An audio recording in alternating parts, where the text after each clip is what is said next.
Vale, pues buenos días a todos y todas. Muchas gracias por estar hoy aquí con nosotras en la última sesión del simposio Búsqueda, Identificación y Restitución de Personas Desaparecidas, Diálogo de Saberes o Triunfo del Cientificismo y del Formalismo.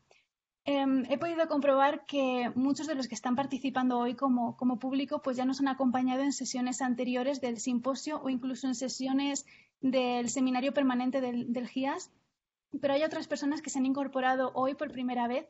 Entonces voy a explicar un poquito la dinámica que vamos a seguir, especialmente para estas personas que se incorporan por primera vez. Me disculpo por las que ya lo conocen y a lo mejor esta información pues les resulta un poquito repetitiva. Espero que lo comprendan.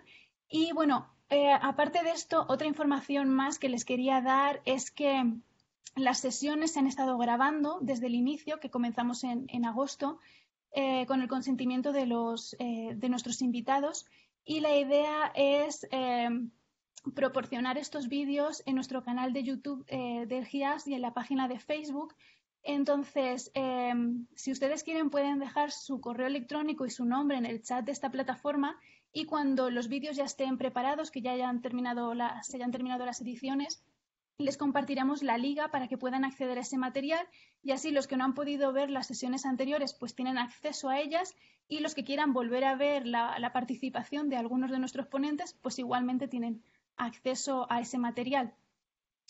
Y bueno, antes de empezar a explicar un poco cómo va a ser la sesión de hoy, que es con la que vamos a hacer el cierre del simposio, sí quisiera hacer aquí un pequeño paréntesis para agradecer a Iris Jave y a Liliana López pues su participación en el simposio. Ya sabemos que, bueno, pues debido a la problemática que ha habido con la contingencia, pues se han tenido que hacer ciertas modificaciones. En un principio iba a ser presencial, pero pues finalmente se optó por la opción de virtual para poder continuar con el evento. Entonces agradecemos mucho que pese a este cambio pues todavía hayan podido participar. Sí es cierto que ahora Iris pues todavía no se ha podido incorporar, creo que tiene algunos problemitas con internet, pero en breve yo creo que estará con todas nosotras y ya podremos escucharla. Un poco como la idea principal de realizar también este tipo de eventos es poder contar con la experiencia pues de especialistas en temas relacionados con la violencia, ¿no? Que es un poco también la base sobre la que se sustenta este simposio. Es importante conocer esa parte también teórica y ponerla en contraposición y hacer ese diálogo con la información y la experiencia que tienen los familiares, que nos acompañan muchos de ellos hoy, con la de los colectivos, perdón, con la de la comisión, que hay algunos miembros también que están presentes, o de la Fiscalía, ¿no? El poner en relación todas esas experiencias enriquece también el encontrar soluciones o vías para poder buscar soluciones o minimizar el problema de la violencia. Y bueno, aquí sí hay una reflexión que se me quedó un poco pensando en el hecho de que este tema que estamos tratando pues se considera como la pandemia del siglo XXI. Y me resulta muy curioso, esa es mi reflexión personal y es un poco lo que yo he ido sacando de estas sesiones, es ver cómo, por ejemplo, la pandemia sanitaria está teniendo una repercusión a nivel social y a nivel global mucho más fuerte que la de la violencia, que es algo que nos viene acompañando desde hace muchísimo más tiempo. Y es curioso, ¿no? Ver cómo todas las miras ahora mismo de muchas áreas científicas, de los gobiernos, de muchas instituciones, vuelcan todos sus esfuerzos, energías, ya no solamente de recursos humanos, sino también de recursos económicos en solucionar ese problema, que sí es cierto que es un problema muy grave porque pues, está ocasionando un alto número de muertes, pero la pandemia en la forma de violencia está haciendo exactamente lo mismo y ojalá se invirtiese el mismo tiempo y la misma energía a nivel global en solucionar ese problema. Por eso, realizar este tipo de eventos, pese a las dificultades que puedan haber, de que no pueda ser presencial y haya que buscar otros mecanismos, pues creo que es importante porque son piezas que van armando ese puzzle para intentar buscar soluciones. Y bueno, fuera de este inciso, el agradecimiento que les hacemos a todos ustedes por estar aquí hoy, incluidos a nuestras invitadas, no solamente por parte mía y de Mitzi, que va a ser la moderadora, y Ceci, que está también ayudándonos con la moderación de la plataforma, es también de parte de las instituciones que han hecho posible realizar pues este simposio, como son el GIAS, CIESAS, la Universidad Diego Portales y la Universidad de USLE. Gracias a ellos, pues hoy estamos aquí reunidos y hemos podido continuar con estos diálogos. Ahora sí voy a explicar la dinámica que vamos a seguir. Ya sé que muchos de ustedes la conocen. Esta sesión tiene una duración aproximada de 2 horas y la vamos a dividir en 2 partes. En la primera, nuestras invitadas pues lo que van a hacer es presentar sus reflexiones y experiencias sobre los temas que vienen tratando, ¿no? Con los que vienen a apoyarse aquí en este simposio.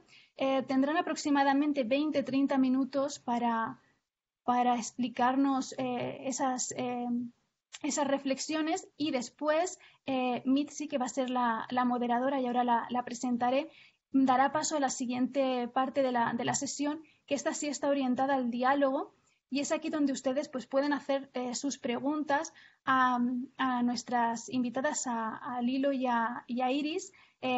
Durará aproximadamente eso, como unos 50-60 minutos más o menos. Sí les pediría que de favor escriban sus preguntas en el chat. No es necesario que las escriban solo en esta segunda hora, sino que lo pueden hacer a lo largo de toda la sesión. Pueden escribir ahí sus preguntas, comentarios, reflexiones, lo que quieran compartir con los ponentes. Y después Mitzi las irá leyendo y se las irá comunicando. Lo hacemos de esta manera porque sí es cierto que las herramientas virtuales nos han facilitado mucho la conexión en este periodo, ¿no? Pero también tiene ciertas problemáticas, ¿no? Y es que todo depende de la estabilidad de la conexión de Internet. Entonces, en ocasiones nos podemos encontrar con que ese diálogo se rompe porque la conexión es un poquito mala o es inestable y no escuchamos bien la pregunta. Entonces, para evitar ese tiempo que se pierde en intentar comunicarnos, pues la mejor forma hemos considerado que es escribir las preguntas en el chat.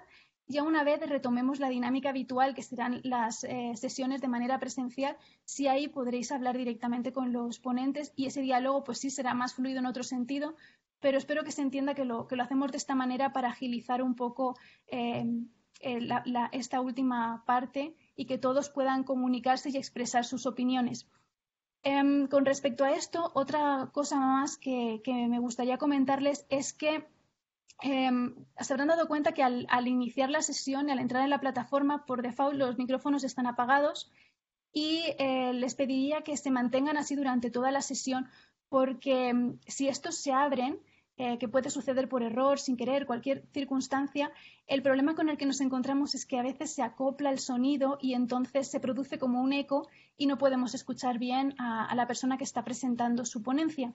O puede suceder que se filtre el sonido ambiental y de la misma manera se dificulta. Entonces, tanto por respeto a los ponentes como por respeto de vosotros mismos que habéis podido hacer ese hueco para estar aquí hoy con todos nosotros, pues les pedimos que de favor tengan el micrófono apagado.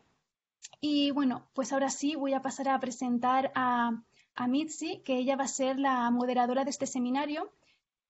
Ella es licenciada en Filosofía y maestra en Humanidades con especialidad en Filosofía Moral y Política, estudiante de doctorado en Humanidades en la UNAM, Coajimalpa.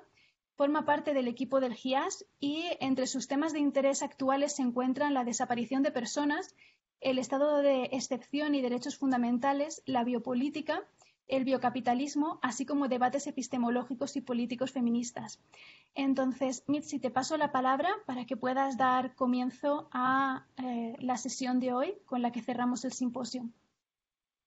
Bueno, buenos días a todas y todos. Muchas gracias, Isa, por la presentación. Gracias a Ceci también por estar apoyándonos, a las compañeras del GIAS también, a todas las personas que hoy nos hemos congregado aquí para escuchar a Iris y a Liliana. Es un gusto, la verdad, llevar esta coordinación. Y bueno, sin más, voy a pasar a la presentación de Liliana para darle la palabra y escuchar su intervención. Liliana López López es mexicana, doctora en Ciencias Políticas y Sociales, orientación Sociología por la Facultad de Ciencias Políticas de la UNAM, maestra en Derecho por la Facultad de Derecho de la misma universidad. Es miembro del Sistema Nacional de Investigadores Nivel 1. Desde el 2006 es profesora de la División de Estudios de Posgrado de la Facultad de Derecho de la UNAM, donde enseña Teoría Jurídica Contemporánea 2. Actualmente es la jefa del Departamento de Apoyo a la Docencia, Educación Continua y Diplomados del Centro de Investigaciones Interdisciplinarias en Ciencias y Humanidades de la UNAM. Es parte del comité investigador del Grupo de Investigaciones en Antropología Social y Forense GIAS y del Grupo de Trabajo Crítica Jurídica y Conflictos Sociopolíticos del Claxo. Entre sus publicaciones destacan el enfoque humanitario frente al jurídico en la búsqueda de personas víctimas de desaparición forzada, tensiones y apuntes para una reflexión crítica del giro forense. Publicado en el número especial sobre desaparición forzada y saberes forenses en México en Abyayala, revista sobre acceso a justicia y derechos en Américas Latinas. También tiene una publicación muy importante, es la Guía de Búsqueda de Personas Desaparecidas con enfoque en la verdad y la justicia, publicada en el año 2018, en autoría colectiva con Carolina Robledo, Mayek Querales, Alejandro Arteaga y Albertina Ortega. En el 2018 también publicó Pluralidad Jurídica y Potencialidades Emancipatorias, apuntes metodológicos para su examen a partir del caso de la Policía Comunitaria de Guerrero, en el libro colectivo coordinado por Aleida Hernández, llamado La disputa en el derecho, la globalización hegemónica contra la defensa de los pueblos y grupos sociales de SEICH de la UNAM, entre otras publicaciones. Liliana, es un gusto que estés con nosotros. Tenemos muchas ansias de escucharte. Bueno, muchas gracias, Mitzi. Buenos días, agradezco a quienes nos están escuchando, conectados y conectadas en el momento de la realización de esta transmisión, y también saludo a quienes la vayan a ver de manera no sincrónica en el canal de YouTube del GIAS, que es para el que también se está haciendo esta grabación. El título de mi ponencia, de lo que vengo a compartirles aquí, es El papel de las víctimas y otros saberes en comisiones de la verdad en México. Quiero empezar haciendo un par de aclaraciones. La primera es que lo que voy a decir aquí pues, son reflexiones en construcción, lo cual habla de su estatus inacabado, no de su falta de fundamento. La otra es que, como quienes han podido seguir los anteriores seminarios de este simposio, que esta es la tercera emisión, no voy a hablar desde el quehacer forense, sino en diálogo con esa modalidad de conocimiento, desde mi formación en sociología y en derecho y como estudiosa que realiza labor orientada por el conocimiento, que realiza una labor que se orienta porque el conocimiento, tenga una pertinencia social y desde un enfoque colaborativo y de acompañamiento de las víctimas, desde mi trabajo como parte del GIAST al cual pertenezco desde 2017, hace 3 años y medio. En México se han desarrollado de manera aislada y con un funcionamiento disperso diferentes medidas de justicia transicional desde 2001. La Fiscalía Especializada para Movimientos Sociales y Políticos del Pasado, FEMOS, la Comisión de la Verdad de Oaxaca, la Comisión de la Verdad para Guerrero en 2018, y en 2018 se conformó la Comisión para la Verdad de Ayotzinapa, conocida como la. Cada una de ellas, la medida de justicia transicional que ha constituido ha seguido configuraciones, la metodología que han seguido, así como el papel que les han asignado a víctimas, sobrevivientes más indirectas, ha sido diferente. A partir del análisis de estas experiencias y enfocándome, aunque no limitándome, en los informes finales, analizo dos expresiones que son la Comisión de la Verdad de Guerrero, conocida como ConVerdad, y la Comisión para la Verdad de Oaxaca. Me interesa explorar cuál ha sido el papel que han dado a los familiares y a víctimas estas comisiones y la labor que han tenido, si su participación y saberes han permeado en la conformación de la verdad configurada y si en este ejercicio se perfila la reproducción de subordinaciones a saberes y prácticas validadas como expertas, que es sinónimo de científicas, ¿no? Mis afirmaciones aquí parten de algunas premisas que me parece, volveré a ellas a lo largo de la exposición y también al final, pero me parece que son dos puntos de partida relevantes.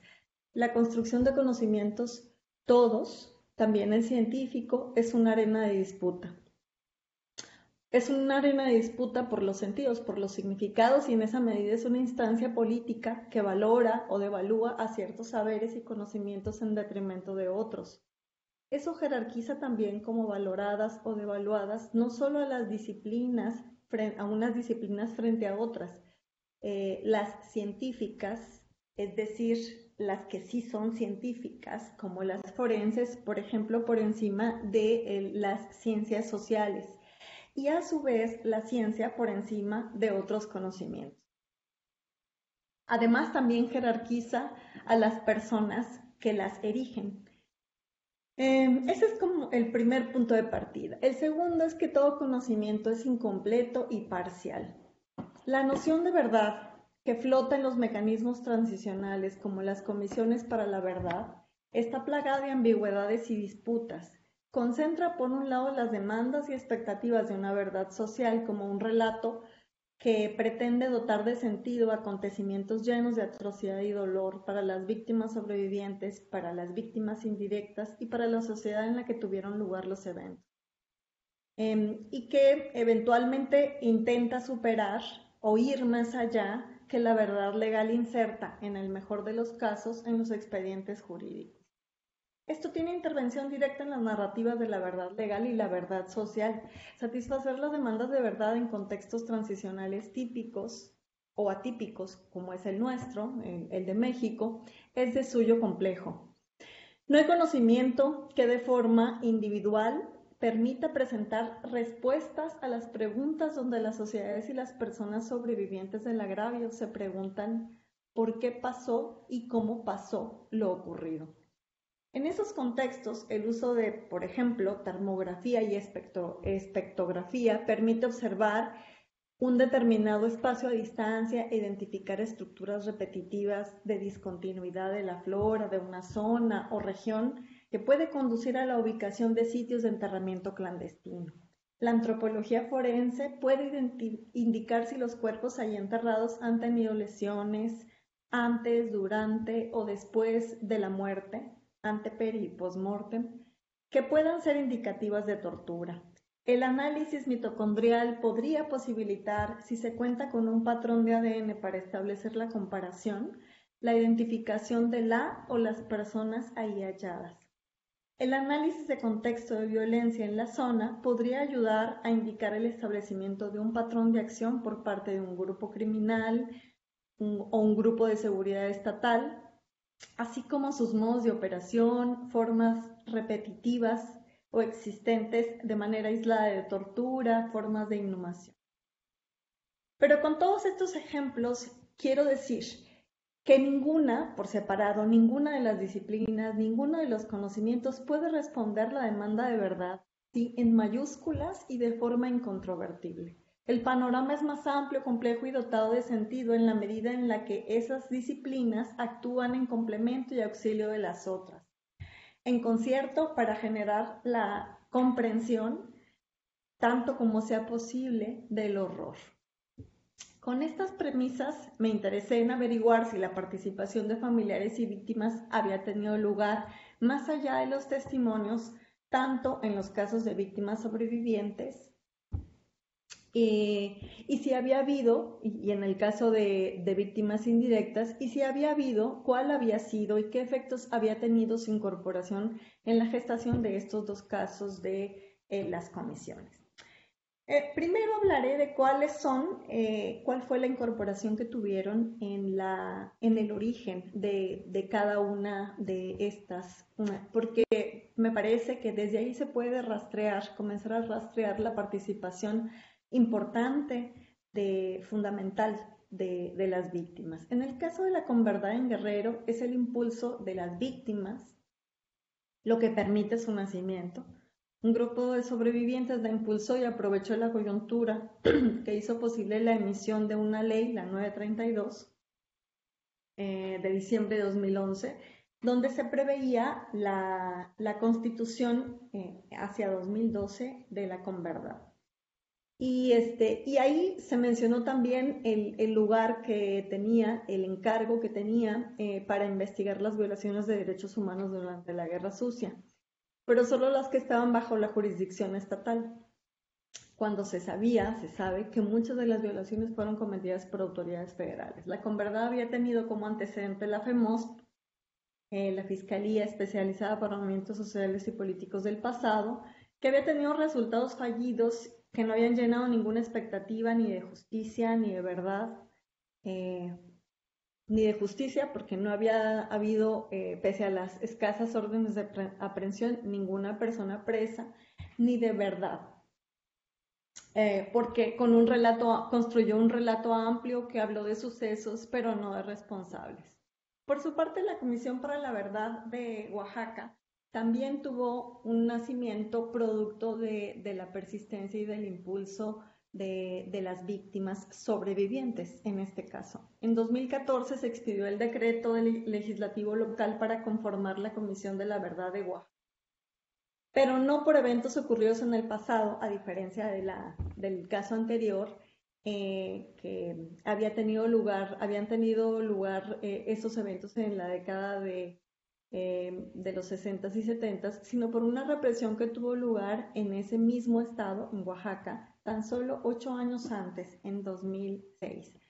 Las víctimas también impulsaron su creación. El escenario político nacional abrió una grieta que aprovecharon. Ante la falta de legitimidad del gobierno federal encabezado por Peña Nieto y quien estaba demasiado ocupado, impulsando una cantidad ingente de reformas de orden neoliberal, entre las cuales se encontraba la reforma educativa, que encontró una oposición inusitada por parte de la sección 22 del Magisterio de Oaxaca y que habían iniciado un plantón.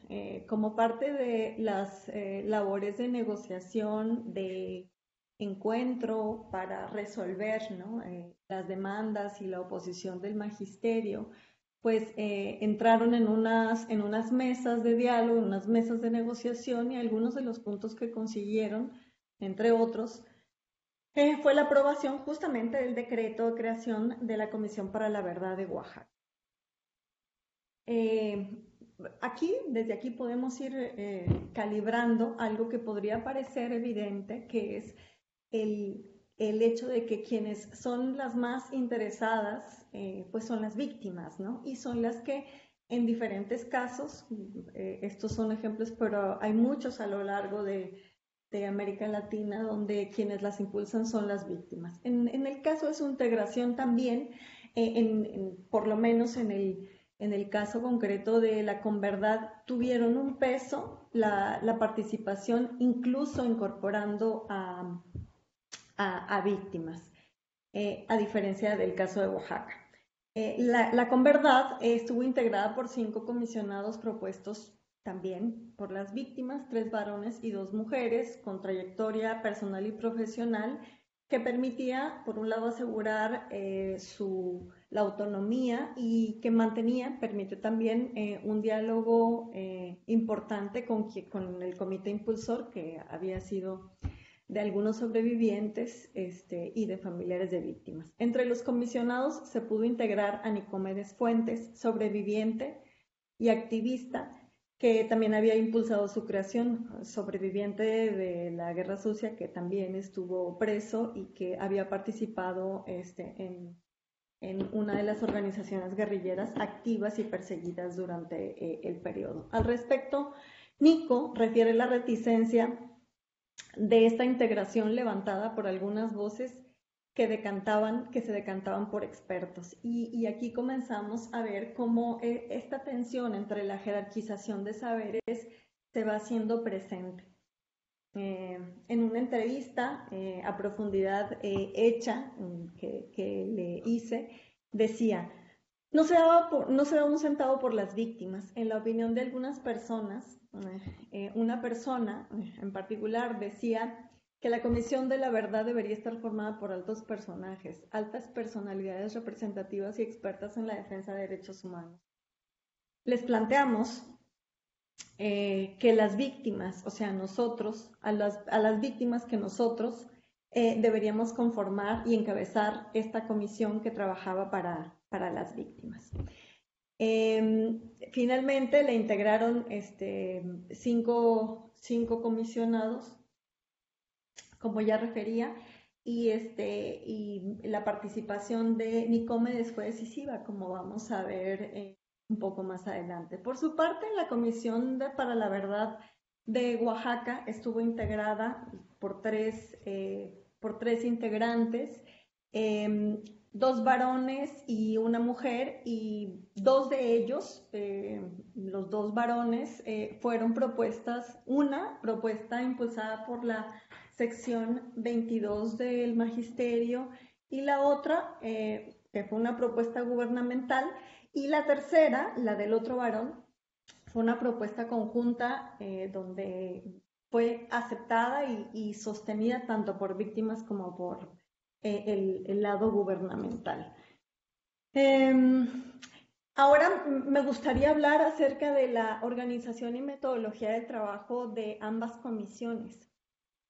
Aunque las comisiones para la verdad ambas tenían una ley de un lado y un decreto del otro que era bastante general, por supuesto que no establecía los mecanismos de distribución del trabajo y de metodología tampoco. Cada contexto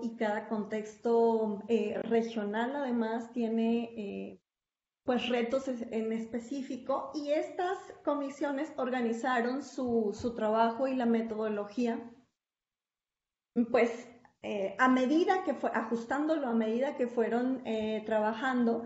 Pero me gustaría destacar también aquí el papel importante que tuvieron las víctimas. En el caso de la Comisión de la Verdad de Guerrero, la comisión organizó su trabajo en función de las necesidades, por supuesto, de documentación, con una estructura y distribución de funciones que había sido, fíjense, pensada, concebida incluso de manera previa por las propias víctimas que integraban el comité impulsor, antes de que fuera oficializada la Converdad.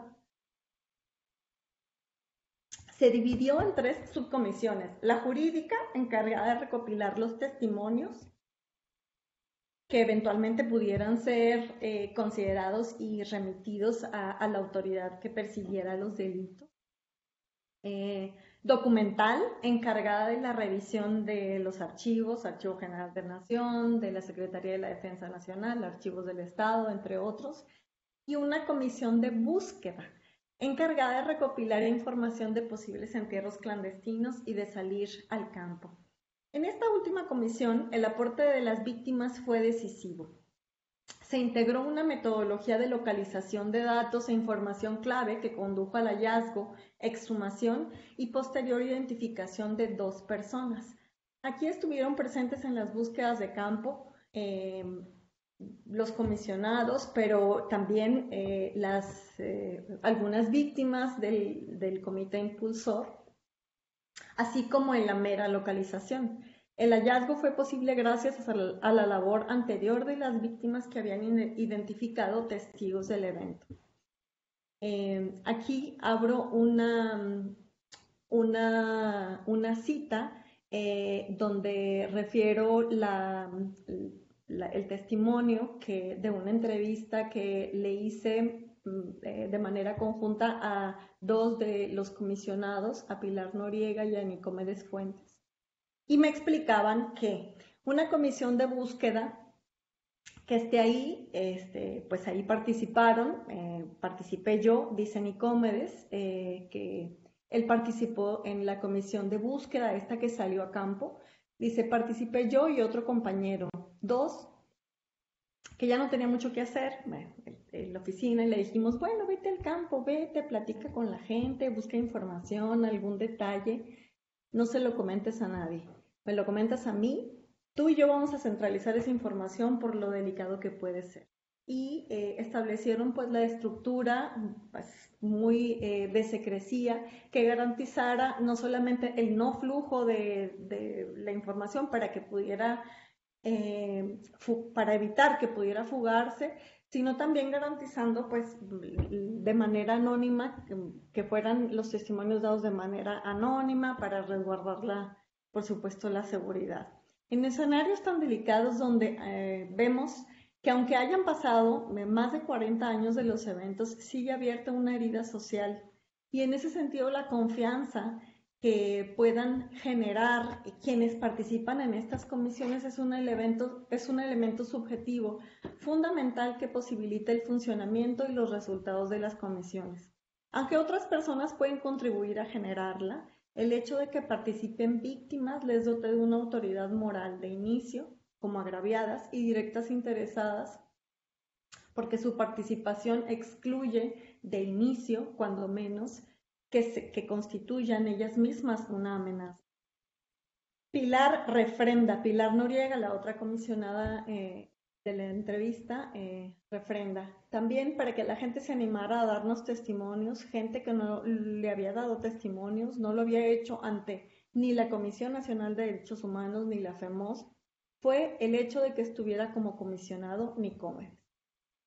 Aquí me gustaría hacer un paréntesis porque había habido una recopilación previa de testimonios por la CNDH, la Comisión Nacional de Derechos Humanos, que integró una recomendación que fue previa a la fiscalía referida y a esta propia Comisión de la Verdad, y también habían ido a recuperar testimonios la gente de la propia fiscalía fallida, de actuación fallida, la FEMOS, ¿no?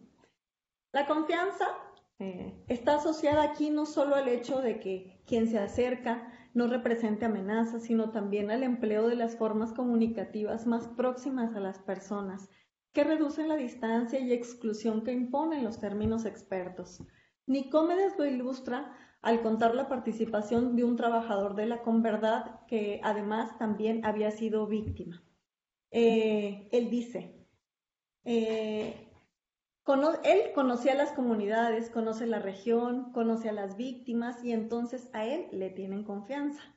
Era un elemento clave, su trabajo era caminar, entrevistar gente común, bueno, de manera sencilla, de manera como ellos se comunican y plantear el asunto de que era importante saber más de las víctimas, si ocurrió algún hecho o si sabían de alguien que participó en la represión. Invítala a la Comisión de la Verdad, plantéale que somos nosotros las víctimas, las que estamos buscando a nuestros familiares, pero ahora con una cobertura legal.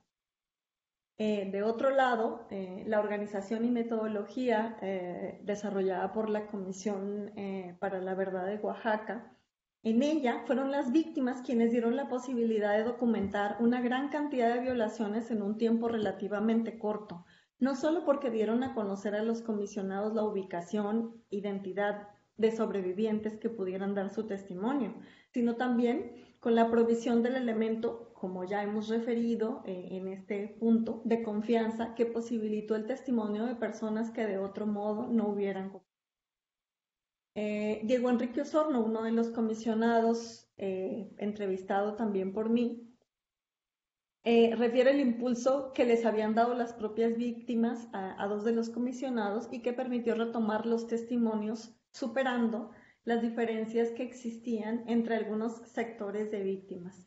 En el caso del conflicto oaxaqueño, como ya mencioné, estaba mucho más reciente y por lo tanto las confrontaciones y el efecto de la cooptación y de la división generada por el Estado entre las víctimas organizadas se había hecho patente. En este sentido, la participación de las víctimas permitió optimizar el escaso tiempo de mandato en el que deberían concluir la investigación, no solo por la red de vínculos para la toma de testimonios, sino también por la propia acción investigativa previa que los sobrevivientes habían desarrollado y acumulado previamente. Mucha de la investigación de la que la propia CBO, la Comisión para la Verdad de Oaxaca, se benefició, había sido no solo ubicada, sino documentada por las propias víctimas. Resumidamente, habían tenido un papel de impulsores, testigos y coinvestigadores. Osorno dice que se convirtieron de cierta forma en detectives, y lo expresa así. Efectivamente, las víctimas no solo nos compartían el relato de lo que ellas habían sufrido y atestiguado, sino que también habían hecho a lo largo de los años una investigación propia que para nosotros sería fundamental. La mayoría de las víctimas que llegaban con nosotros a dar su testimonio llegaban además con documentos interesantes que habían obtenido por ahí, pistas sobre algunos funcionarios implicados, recortes de prensa que leídos a la distancia tenían una interpretación distinta. Gracias a ellos, o sea, sí, se volvieron en cierta forma pues detectives que nos ayudaron bastante a poder ir entendiendo los acontecimientos con una mayor claridad en un tiempo mucho más rápido del que hubiéramos podido hacerlo de acuerdo al tiempo que se nos asignó la comisión, que era de 1 año y medio. La participación de los familiares también en los casos de de las desapariciones documentadas en el informe final de la Comisión para la Verdad de Oaxaca, que son los casos de Edmundo Reyes y de Gabriel Cruz, permitió reforzar además la estrategia de verdad de la comisión con la de justicia, porque se retomó mucha información acumulada por la propia Comisión de la Verdad de Oaxaca para documentar el caso que ha ido avanzando en la trayectoria legal y que ahora se encuentra en análisis en la Suprema Corte de Justicia del país. Me gustaría ahora referirme como a algunas precisiones, algunos elementos adicionales que se desprenden de la actuación y que son verdaderos aportes y resultado de la participación de las víctimas en estas comisiones de la verdad. Comprensión del contexto y complementariedad entre ciencia y otros saberes son dos aspectos que quedan bastante patentes en el caso de la Converdad. La trayectoria de la localización y exhumación de los guerrilleros, yo ya mencioné que se habían localizado, exhumado e identificado a 2 exguerrilleros. Su localización y exhumación es ilustrativa porque es resultado de la complementariedad de los conocimientos a la que hacía referencia en la primera parte de esta exposición. El comisionado cuenta, Nicómedes, que el referido trabajador, que su trabajo era ir a hablar con la gente, su trabajo era caminar y recopilar información, indicios y datos importantes para hacer los posibles seguimientos, la búsqueda de posibles enterramientos clandestinos, personas enterradas clandestinamente, había ubicado un dato relevante. Alguien de una comunidad le había contado haber participado personalmente del entierro de un guerrillero que cayó en un enfrentamiento con el ejército. Lo contactan con las medidas de secrecía al testigo, al informante, desarrolladas, se trasladan a la comunidad a la que se sensibilizó, movilizando aspectos como la importancia de la recuperación de la memoria histórica y de la justicia. Comienzan a hacer prospección del lugar e inicialmente no pudieron participar las autoridades de la comunidad y en un segundo momento regresan y llevan al guía, a la persona que tenía esta información y la geografía había cambiado, o sea, no logró identificar el espacio porque se había construido una carretera. Unas rocas fueron lo único que se mantenía como pista del sitio señalado. El guía se perdió, no consiguió ubicar el lugar, pese a haberlo peinado. Volvieron en un siguiente fin de semana. En esa segunda ocasión había otras personas que habían sido en momentos anteriores autoridades comunitarias, conocían el sitio y tenían información, pero tampoco encontraron indicios fehacientes ni ningún vestigio del enterramiento clandestino que les habían comentado. En la tercera oportunidad localizaron al primer caso. Lo ubicaron porque en la comunidad les habían dicho que una señora les prendía veladoras en Día de Muertos y que era mamá de un desaparecido. Supusimos, dice Nicómedes, que habría indicios ahí de cera, de vidrios, de algo ahí en alguna de las tumbas. Un grupo de 25 personas subió a la cima del cerro y el comisionado le pide, Nicómedes Fuentes, le pide el machete a uno de sus compañeros y comienza a quitar maleza. Uno de ellos de repente le dice, aquí hay algo. y era una hondonadita ahí, el terreno no estaba plano, me relata Nicómedes, había una hondonadita como si fuera una tumba, y luego al rascar con el gancho de madera que llevaba para mover la hierba, encontró una piedra plana y luego pedazos de vidrio. Luego, después del evento, pidieron apoyo a los forenses de la Comisión de Derechos Humanos del Distrito Federal. La Procuraduría de Justicia del Estado había dicho que no tenía forenses disponibles y por eso pidieron la cooperación de la Comisión de Derechos Humanos capitalina, que llegaron ese fin de semana, que llegaron el fin de semana siguiente. La excavación inicial estuvo a cargo de la Converdad y de la comunidad. En un siguiente momento entraron en escena los forenses. Los forenses cuadricularon la escena y luego los campesinos cavaban. Se va cavando con mucho cuidado, relata Nicómedes. El trabajo rudo lo hicieron los compañeros, los señores que nos apoyaron ahí y nosotros que participamos, pues ya la parte técnica lo fueron haciendo ellos, los forenses, con pequeños instrumentos, ¿verdad? De cada coladores, palas, ahí la tierra se colaba de cada cuadrícula para buscar algún indicio, por pequeño que fuera. Ahí salió pues un cachito de ropa sintética que resistió al ambiente y al que estuvo sometida durante 40 años. Cierro testimonio. Los restos encontrados se recolectaron y embalaron con el debido protocolo, fueron enviados a análisis e identificados con posterioridad. En el caso que relato, en la escena que relato de esa primera exhumación, la participación científica no es prescindible, pero sí es limitada. La participación forense estuvo en la última etapa, casi final de la cadena de recursos, trabajo y movilización de conocimientos y saberes activada por víctimas y por los sobrevivientes y por la propia comunidad. Los forenses no habrían podido reconstruir solos la trayectoria que les condujo a los restos corpóreos que derivaron en la identificación de los dos exguerrilleros. En el mismo sentido, la parte técnica de la identificación la hizo el análisis de ADN, que solo confirmó la identidad que comisionados y gente de la zona ya sostenía como una hipótesis fuerte y que permitió hacer la toma de muestras de familiares y la posterior confronta genética, dado que no se contaba con un banco genético previo, no se hubieran podido hacer confrontas si no se hubiera tenido la idea de a quién tomarle la muestra para hacer la comparación.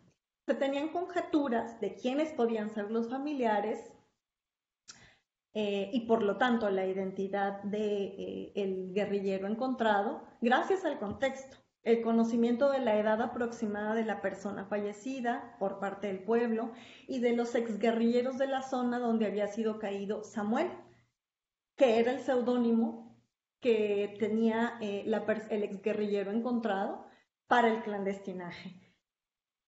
También sabían que tenía alopecia y que tenía dientes de platino, decía la gente de la comunidad. Y Samuel Nicómedes reconoce, cuando yo lo conocí, a Samuel no tenía dientes. Se reía porque era muy franco, así se reía él, pues sin dientes. Entonces pensé que después se había puesto los dientes. Se había puesto dientes y que los tenía así de platino, que tenía una prótesis pues, y en efecto, pues ahí encontramos la prótesis. Y cierro la cita. Aquí cierro, no solamente la cita, sino la participación, porque me parece que con los ejemplos dados y con la explicación queda claro un elemento, que el elemento fundamental para que las comisiones de la verdad funcionen es confianza y que esta solamente se da a cabalidad cuando participan e impulsan las víctimas y que además permiten la viabilidad de la actuación de las propias comisiones. Me parece que otra de los aspectos a destacar y para concluir sería que es necesario dimensionar y visibilizar el aporte metodológico de las víctimas más allá del testimonio. En la propuesta, en los casos que relaté, en la propia propuesta de acciones, en la ubicación de líneas de investigación, en la recopilación documental, en la generación de hipótesis y en la propia posible confirmación de orientación de confirmación de estas hipótesis de búsqueda, estuvieron la construcción de los saberes de víctimas, sobrevivientes y de los familiares. También me parece que es de destacar el aporte que hacen en términos metodológicos para el propio análisis del contexto y que ponen de manifiesto la complementariedad de conocimientos científicos y de saberes locales, como en el caso que relaté de la exhumación de uno de los guerrilleros de la Converdad. De otro lado, muestran las limitaciones de las ciencias forenses, no solo en su comprensión de los fenómenos y en la conformación de la verdad social y de la verdad histórica, lo cual, por supuesto, también incluye la indisposición suficiente de recursos, que hace parte de las limitaciones de las ciencias y de las ciencias forenses, la propia indisposición de suficientes recursos y profesionales necesarios para atender los retos que algunos contextos imponen. Bueno, hasta aquí cierro mi exposición y pues estoy atenta de las preguntas y de los comentarios que ustedes tengan. Gracias. Muchas gracias, Liliana, por habernos compartido toda tu experiencia justamente en cómo se van conformando las comisiones de la verdad. Y yo creo que algo muy importante que acabas de decir y que destaco, ¿no? El papel justamente de las víctimas en estos procesos, que además, de tal manera como tú lo pones, impulsores, testigos y coinvestigadores, pues es de notar, ¿no? Y de alguna manera de reivindicar, ¿no? Además de pues, justo toda la complementariedad que hay entre las ciencias y los otros saberes que hoy en día estamos constatando todo el tiempo, ¿no? Me parece que no se logró conectar Iris Jave, ya nos están llegando algunas preguntas, Sí, pero... se conectó. ¿Sí se conectó? Sí, le puedes dar paso. Perfecto. Hola Iris, qué bueno que llegaste, que estás con todas nosotras y con todos nosotros. Te voy a dar la palabra, voy a hacer tu presentación y bueno, a continuación nos compartirás tus reflexiones. Iris Jave es investigadora del Instituto de Democracia y Derechos Humanos de la Pontificia Universidad Católica del Perú y docente de la misma universidad. Es comunicadora por la Universidad Nacional Mayor de San Marcos y egresada de la Maestría en Ciencia Política de la Pontificia Universidad Católica del Perú. Ha realizado investigaciones sobre memoria, participación y políticas de reparaciones, tales como políticas de reparaciones en el Perú, en el Fondo Editorial de la Pontificia Universidad Católica del Perú, está en prensa. También tiene una investigación titulada Organizaciones de Víctimas y Políticas de Justicia, construyendo un enfoque humanitario para la búsqueda de personas desaparecidas. Entre otras publicaciones y artículos, se recomienda el Santuario de la Memoria Laullada, un proceso de diálogo y negociación, publicado en el Departamento de Ciencias Sociales de la Pontificia Universidad Católica de Perú del año 2017. Ha desarrollado políticas de comunicación y derechos humanos en diversas instituciones del Estado, entre ellas el Ministerio de la Mujer y la Comisión de la Verdad y Reconciliación, así como en gobiernos locales y agencias de cooperación. Actualmente coordina la Red Latinoamericana de Justicia Transicional. Bienvenida, Iris. Muchísimas gracias por la presentación y muchísimas gracias, colegas, por la invitación. Mil disculpas, en realidad tenía anotada la reunión a las 11 de la mañana. Me confundí, he sido yo, y por eso les pido disculpas a las organizadoras. Felizmente alcancé a escuchar la última parte de la presentación y creo que puedo, en coherencia con ello, presentar lo que yo había preparado, que se refiere a la participación justamente de organizaciones y familiares de personas desaparecidas en los procesos de búsqueda en el Perú, en el caso del Perú. Lo que les voy a presentar en realidad resume varias investigaciones que he venido realizando en el último tiempo y una que está en curso. Voy a tratar de explicar cómo se da este proceso desde los años 80 en que se inicia el conflicto armado interno en el Perú y que tenemos hasta ahora, ¿no? Hasta qué punto de inflexión hemos llegado y cómo plantearse la búsqueda desde esta perspectiva. Entonces, lo que tengo para presentar es el primer punto que tiene que ver con el contexto de la realidad peruana, un pequeño marco de análisis chiquitito, y el punto más grande que va a ser la participación de las y los familiares de personas desaparecidas en los procesos de búsqueda, ¿no? En el caso del Perú, lo que tenemos marcado, según el informe final de la Comisión de la Verdad, es que se desarrolla un conflicto armado interno entre 1980 y el año 2000. Los actores armados son Sendero Luminoso, que es un grupo con inspiración maoísta, y el MRTA, Movimiento Revolucionario Tupac Amaru, que más bien emula las guerrillas guevaristas, las guerrillas de los años 60. Y las Fuerzas Armadas, ¿no? Tanto el Ejército, la Aviación y la Marina, que intervienen en la primera parte del conflicto, después básicamente queda el Ejército, y la Policía Nacional, que también interviene durante todos los primeros años. Como resultado, la CBR nos indica que tenemos más de 69.000 víctimas.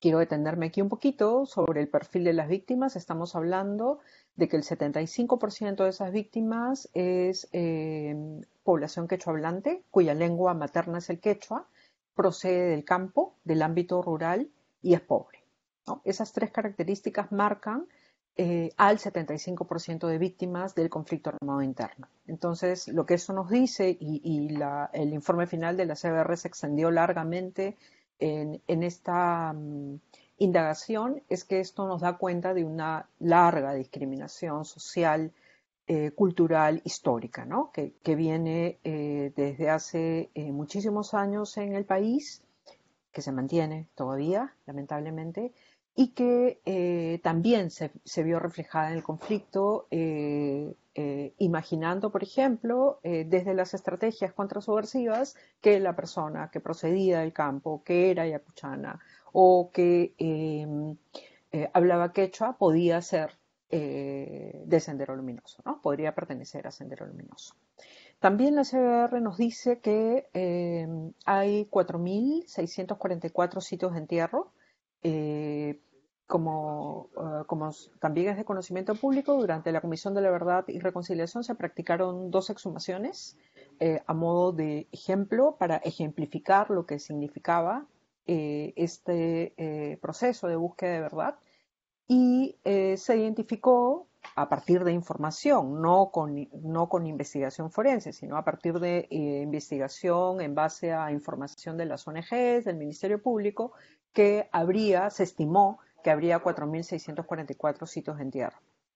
La fotografía que coloco a la derecha presento a la señora Angélica Mendoza, ya fallecida, que es la fundadora de la Asociación de Familiares de Personas detenidas y desaparecidas, con sede en Ayacucho, es una organización regional, que se presenta durante la audiencia pública de la Comisión de la Verdad del año 2002.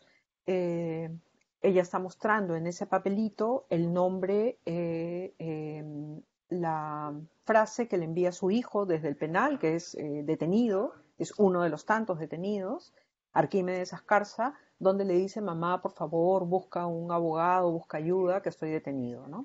El chico no aparece nunca más hasta el día de hoy. Esto que todas y todos conocemos, digamos que sabemos que son la base de la búsqueda de personas desaparecidas, creo que nos da cuenta también de quiénes hablamos, ¿no? De qué perfil de víctimas estamos hablando. En el caso del Perú, las personas desaparecidas son mayoritariamente hombres entre 20 y 49 años, ¿no? Cuyas edades tienen entre 20 y 49 años. Esa es la mayoría de personas desaparecidas. ¿Eso qué significa? Que afecta a la estructura familiar, afecta a las familias, y las mujeres empiezan a asumir un rol de jefas de hogar, un rol de emprendedoras de la búsqueda, un rol de mayor protagonismo para hacer frente a esta situación. También, como había dicho, tenemos el tema de la pobreza, la ruralidad y el idioma como barreras para la búsqueda, porque eso mismo que identifica al 75% de víctimas es también una barrera para la búsqueda, ¿no? Las autoridades hablan en castellano, los formatos se hacen en castellano, en los años 80 no hay nada digitalizado, todo hay que hacerlo físicamente, entonces hay que venir a la ciudad, este es un país muy centralista, a pesar de que tenemos un proceso de descentralización, todavía concentramos mucha centralidad burocrática y estatal en las ciudades y entonces eso se convierte en una barrera también para la búsqueda. Tenemos luego, a partir del 2000, una transición democrática que va a abrir una serie de instituciones para identificar y poder proceder con la búsqueda que voy a explicar a continuación. En el año 2016 se promulga la ley 30470, que es la ley de búsqueda de personas desaparecidas, para este periodo del 80 y 2000, para el periodo del conflicto armado interno. Es una ley que es largamente anhelada y lo que hace básicamente son tres cosas. Primero, introduce un enfoque humanitario, esto es que por sobre todo hay que encontrar a las personas, hay que recuperar la información y dotar de respuestas satisfactorias a las víctimas. Y eso es porque en el caso del Perú solamente se podía hacer una investigación forense o una exhumación si es que lo ordena el Ministerio Público o la Fiscalía de la Nación, según cómo se llama en cada país. Y si es fruto de un proceso judicial, ¿no? Con esta ley se supone que se podía dar paso a mayor investigación sin depender de los procesos judiciales o sin estar amarrados a los procesos judiciales. Lo que hace esta ley también, en vez de generar un reglamento, que en términos jurídicos es lo que tocaría, lo que hace es generar un plan de búsqueda de personas desaparecidas y se crea una dirección especializada.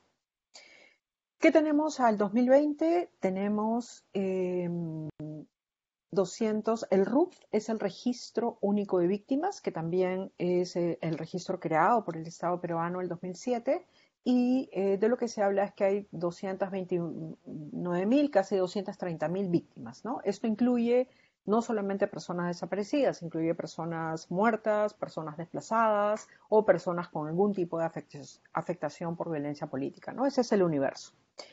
De ese universo, lo que tenemos es un registro nacional de personas desaparecidas, que es el RENADE, que es un registro más reciente que se ha creado a partir de esta Dirección de Búsqueda de Personas Desaparecidas, donde al día de hoy nos dice que hay 20.329 personas desaparecidas. De ellas, estas son cifras oficiales del Ministerio de Justicia, de la Dirección de Búsqueda. 13.533 personas están desaparecidas y de las cuales no se tiene nada de información, no se conoce dónde podrían estar. Para el Ministerio de Justicia, por supuesto, hay muchas ONGs o hay familiares que más o menos tienen alguna referencia, pero esta es sobre la cual no tienen ninguna información. Existen 5.754 personas desaparecidas también, pero con referencia de algún posible sitio de entierro, ¿no? Es decir, hay algún dato, alguna referencia o el familiar incluso sabe y va a velar el lugar donde está su familiar. Y 1.199 personas cuyos restos han sido encontrados y restituidos a sus familiares. Durante todos estos años, en mérito a los procesos judiciales, se han ido haciendo exhumaciones y se ha podido identificar algunos restos y estos han sido restituidos a sus familiares. Esto es una tarea que viene realizando el Ministerio Público en mérito a los juicios que, aunque avanzan lentamente, cuando se va identificando algún resto se va siendo entregado.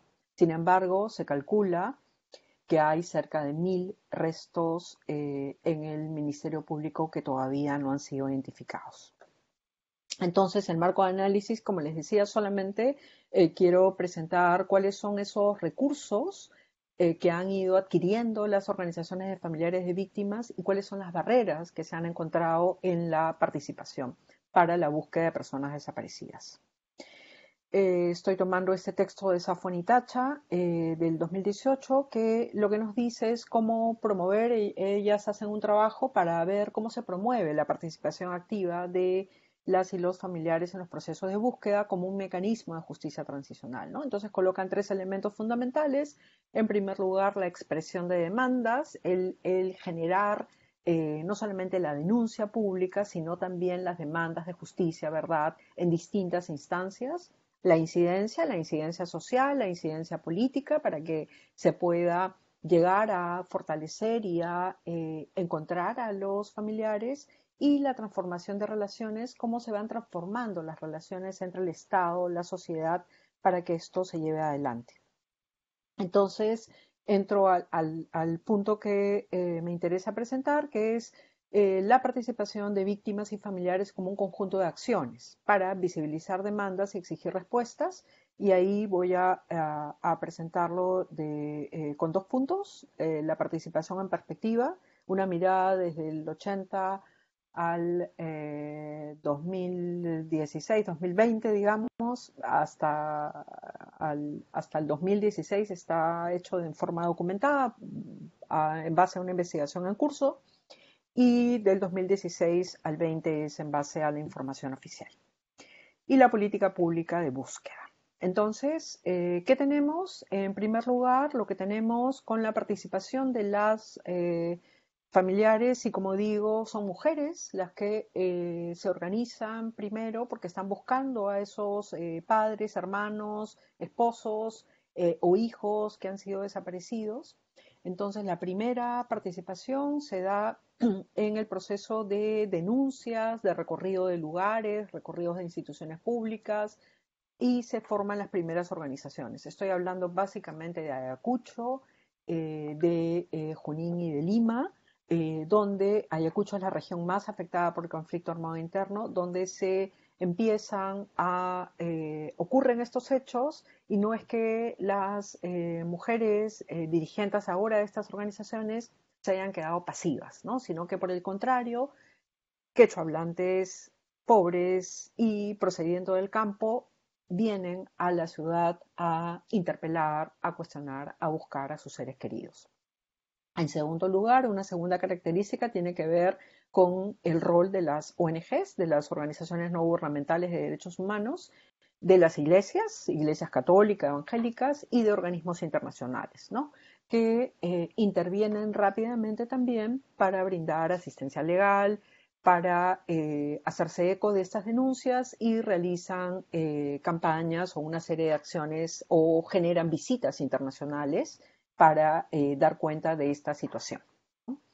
Una tercera característica tiene que ver con las investigaciones que se empiezan a realizar y la testimonialización, es decir, cómo las víctimas también adquieren este recurso para testimoniar, no solamente para contar lo que ha ocurrido, sino también para dar cuenta, y encuentran que la importancia de revelar lo sucedido, de contar los hechos, de hablar desde su propio dolor, de hablar, de dar cuenta de esta verdad, ¿no? Y esto lo empiezan a hacer en comisiones de derechos humanos, en el Congreso de la República, en los medios de comunicación, en audiencias públicas, cuando ya se crea la Comisión de la Verdad, y en los procesos judiciales, ¿no? Eso es todo un aprendizaje, es un proceso muy difícil, muy doloroso, pero se va haciendo también y se va convirtiendo en una expresión de las familiares para poder dar cuenta de estos hechos.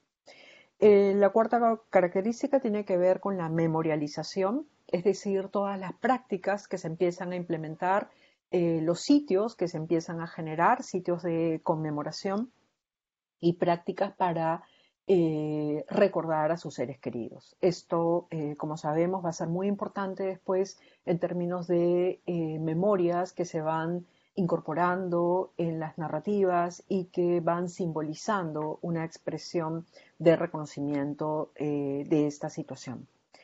Un cuarto punto tiene que ver con la incidencia y el reconocimiento del Estado. Estas movilizaciones, estas campañas empiezan a hacerse ya no solamente en la calle, en la esfera pública, sino que se hacen directamente de manera formal, con pedidos de información, con denuncias, pero también con esta participación en instancias estatales. De hecho, la Comisión de la Verdad aporta a ello al realizar audiencias públicas donde Se realizan 229 audiencias públicas, si mal no recuerdo, en todo el país para escuchar la voz de los y las familiares de las víctimas del conflicto armado interno y dar cuenta de su verdad. Hay una ley también el 2004, que es la ley de regulación de ausencia por desaparición forzada, antes de esta ley que expliqué el 2016. Entonces hay como que diversos pasos que se van haciendo en el Estado de manera desarticulada ciertamente, pero que van dando cuenta de esta incidencia de las organizaciones para que haya un reconocimiento estatal.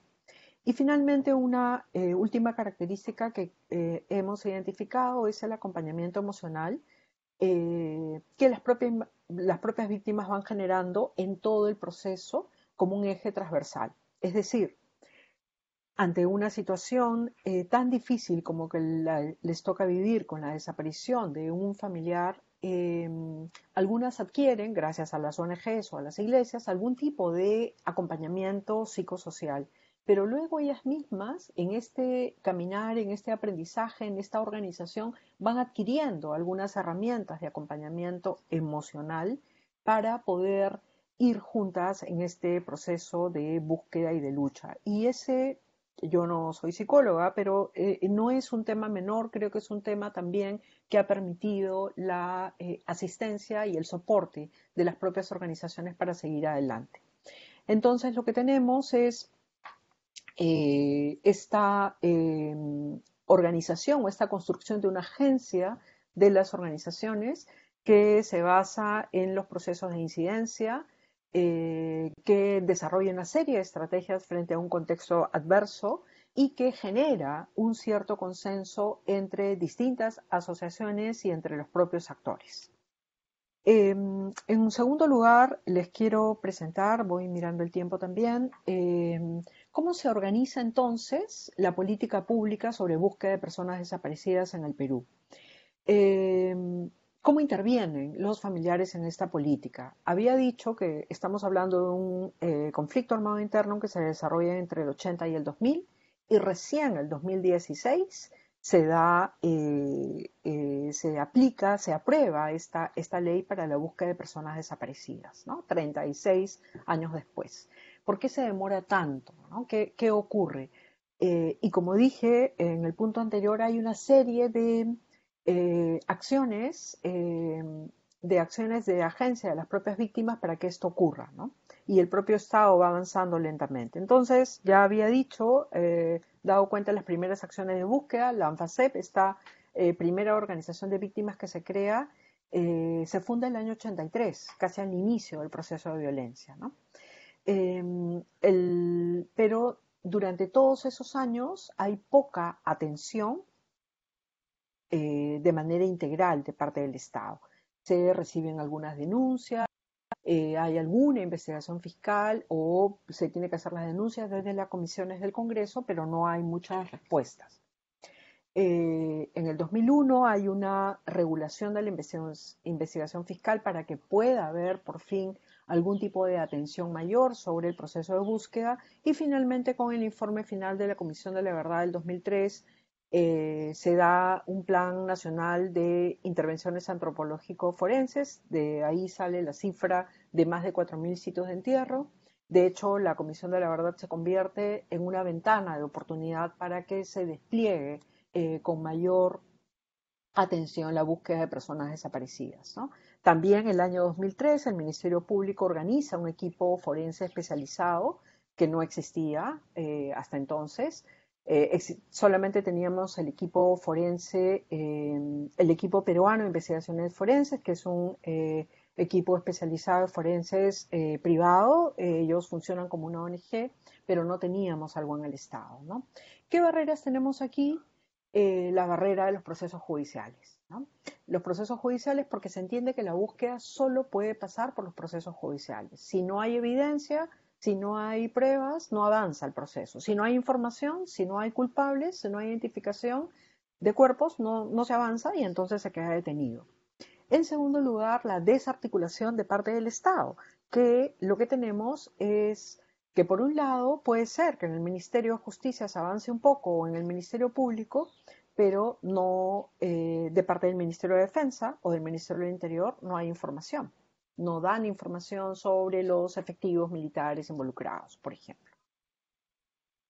El 2005 se crea la ley que da el Plan Integral de Reparaciones. Solamente aquí quiero anotar, hay un programa de reparaciones en el país, pero no se asume la búsqueda como reparación. Eso no está involucrado, no está presente en este plan de reparaciones, ¿no? La Comisión Multisectorial de Alto Nivel, CEMAN, disculpen las siglas, empieza a incorporar en los últimos años la reparación simbólica en los procesos de búsqueda. Primero como una atención más logística, pero después ya como un elemento importante. Todavía no digo que esté algo acabado, pero están introduciendo este elemento en los procesos de reparaciones, el elemento de la búsqueda, ¿no? Lo cual también hay que mirarlo con atención.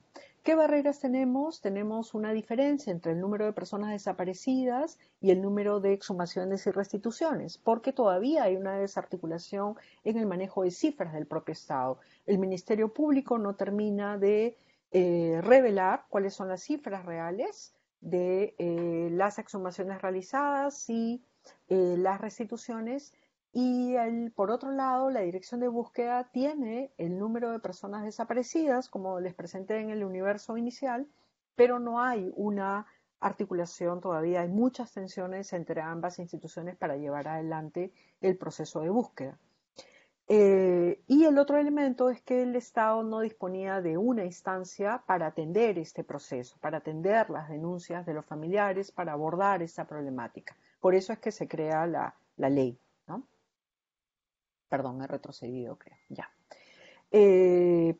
Para seguir con el tema de la política pública, se crea una mesa de trabajo el 2010, una mesa de trabajo mixta formada por instituciones de cooperación, ONGs y organizaciones de familiares, que también empieza a hacer un trabajo con la Comisión de Derechos Humanos del Congreso de la República y se hace un primer documento el 2012. Ahí encontramos más bien oportunidades, que es que las asociaciones de familiares de víctimas que habían estado demandando reparaciones educativas, reparaciones económicas, reparaciones colectivas, deciden que van juntas a ir por el proceso de búsqueda de personas desaparecidas como una prioridad. Entonces, lo que tenemos ahí es un consenso primero en las organizaciones de víctimas y luego también lo que encontramos es una confluencia de actores estatales y sociales que saben del tema. ¿Por qué? Porque varios de los activistas de las organizaciones de derechos humanos pasaron a formar parte del Estado, entonces tenían un conocimiento previo, no solamente de la problemática de derechos humanos, sino del relacionamiento y del proceso de los familiares en la búsqueda de personas desaparecidas.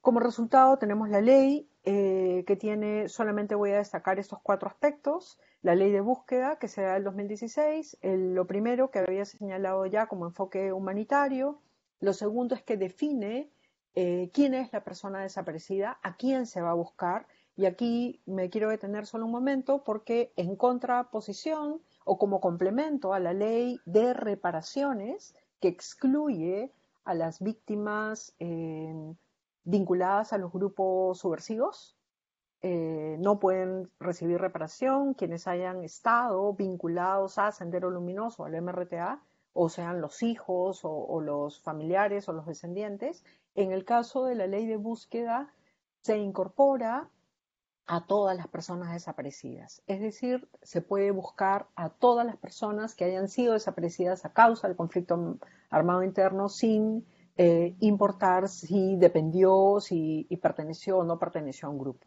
¿no? Lo cual da cuenta de los derechos para todos. También habla del rol de los familiares, señala que tienen que participar directamente en el proceso de búsqueda. Incluso se crea un grupo de trabajo, existe un grupo de trabajo actualmente donde participan representantes de familiares para el proceso de búsqueda. Y también señala el acompañamiento psicosocial como un elemento fundamental para el proceso de búsqueda. Entonces, para ir concluyendo, porque veo que ya estoy con el tiempo, En primer lugar, lo que se puede señalar es que la participación de las y los familiares es el fruto de un proceso de articulación con diversos actores, donde hay un papel fundamental de las ONGs, de las iglesias. Durante los primeros años de organizaciones internacionales hay mucha incidencia también en el sistema interamericano, en la Comisión Interamericana, con algunos casos que permiten visibilizar la problemática, pero cuando la cooperación de estas ONGs, de las iglesias, se retira a partir del año 2000, porque pasan a otros temas, porque se restringe el financiamiento o porque el Estado asume las funciones, se crea el 2005 la Comisión Multisectorial para llevar a cabo el plan de reparaciones, el 2007 el Registro Único de Víctimas, el 2012 se empiezan a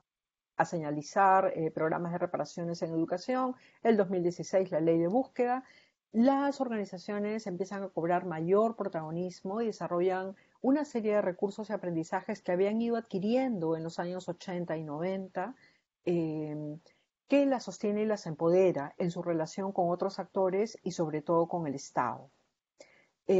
Participan activamente, ya no solamente porque las llaman al grupo de trabajo y intervienen ahí, sino que cuando no son convocadas, estas organizaciones tocan la puerta de distintas oficinas, llaman al ministro, llaman al director tal, para indagar acerca de estos procesos, ¿no?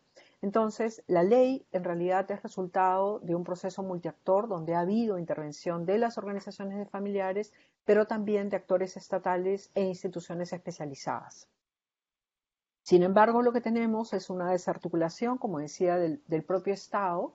Tenemos ahora una tensión permanente entre el Ministerio Público, el equipo de fiscales, quienes tienen que hacer la búsqueda, y la Dirección de Búsqueda de Personas Desaparecidas, que tiene que buscar información para poder dar con los cuerpos o dar con los restos, ¿no? Hay ahí una tensión permanente porque no terminan de, las funciones de la Dirección de Búsqueda no son reconocidas por el Ministerio Público. Puedo explicarlo después en las preguntas si hay tiempo. Y finalmente, también este proceso da cuenta de cómo todavía hay un desafío por entender el proceso de búsqueda como una reparación simbólica, en el sentido de que no se permita que las respuestas se cierren, ¿no? No es que los casos se cierran y ya se acabó y no hay más respuestas, sino que al contrario, tiene que haber una mayor apertura a otros espacios para la información, para el reconocimiento de las personas que están buscando a sus familiares. Me refiero no solamente al reconocimiento en restitución de restos, sino al reconocimiento público. Hay un valor aquí, un valor social, un valor público que está en curso y que tiene que ser reconocido para poder seguir avanzando en la búsqueda de personas desaparecidas. Bueno, creo que ahí lo dejo por ahora y quedo atenta también a las preguntas. Muchas gracias, Iris, por tu participación, por estar aquí con nosotras y nosotros. Bueno, veo que está conectada Kat Collins. Esperemos que la conexión nos permita, ojalá, una breve intervención o participación de tu parte, sobre todo porque es la última sesión de este seminario y sería importante escucharte. Ojalá que nos permita la conexión. No sé si lo intentamos. Sí, está un poco precario acá la donde estoy, así que no sé si en realidad contenta escuchando a las colegas. Entonces, más bien procederé a la discusión y a ver si puedo intervenir con una pregunta o observación. Es que estoy todavía con la gracia. Muchas gracias por la deferencia. Muchas gracias, Kat. Perfecto. Bueno, vamos a pasar a la sesión de preguntas. Vamos a esperar un poquito a que lleguen preguntas para Iris. Recién termina su intervención.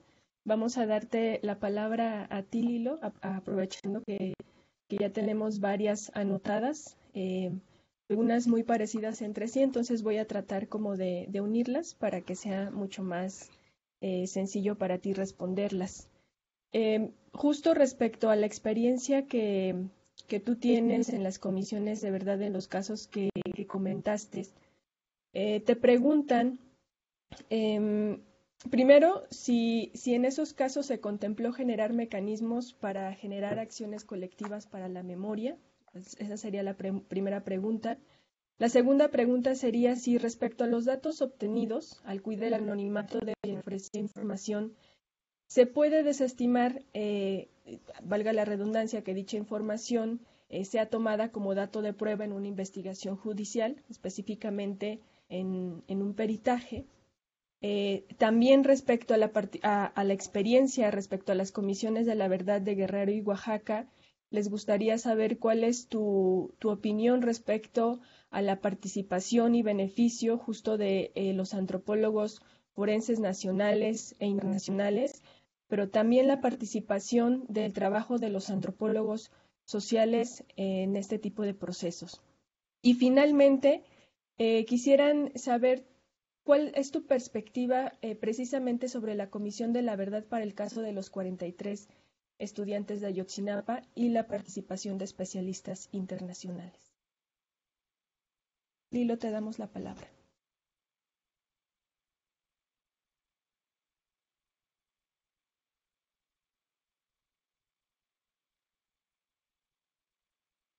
Tienes tu micrófono apagado, Lilo.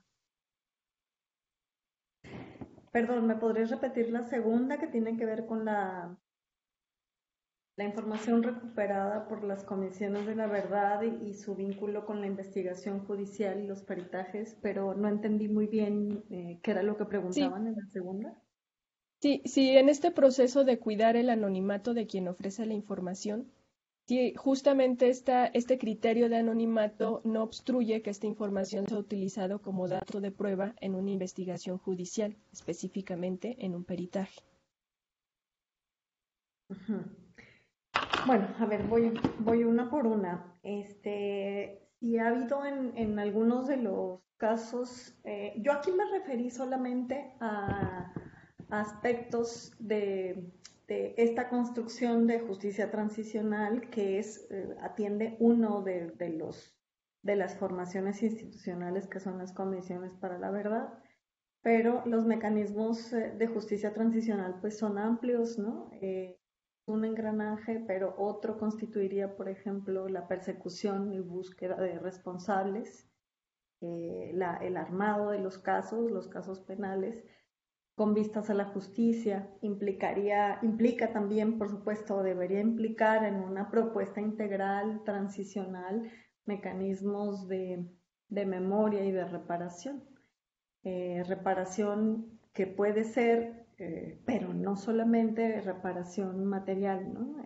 Económica, y ahí es donde creo que se insertan este tipo de acciones para la memoria. En el caso de no derivadas de manera directa del ejercicio de la comisión de la Converdad, pero para el caso de Guerrero sí se ha previsto el ejercicio, entiendo, de la construcción de un memorial en el Quemado, que fue una de las zonas de las comunidades. En esa comunidad prácticamente no quedaron varones, se los llevaron a todos. Fue una comunidad bastante devastada y ha sido una comunidad bastante icónica en el impulso. Entiendo que ahí está un activo, una estrategia y un mecanismo que también ha sido, por supuesto, sostenido por sobrevivientes para la memoria colectiva. No sé si a eso se estaba refiriendo quien hizo la pregunta, ¿no? O se estaba refiriendo para... Esta es la construcción, me refiero a la construcción de un memorial que es distinto de los monumentos y esto, ¿no? La idea de un monumento es como mucho más pasiva y la idea de memoriales se entiende que busca la activación pues más más activa, como valga la repetición de la memoria. No objetualizarla nada más, sino integrarla como parte de una narrativa y de un proceso pues de más amplio calado. Otro ejercicio de memoria y que ha implicado una participación de familiares, pero también de la alianza con otras víctimas, pues han sido algunos de los antimonumentos que están en uno de los circuitos de tránsito de las manifestaciones en Ciudad de México, que es Paseo de la Reforma.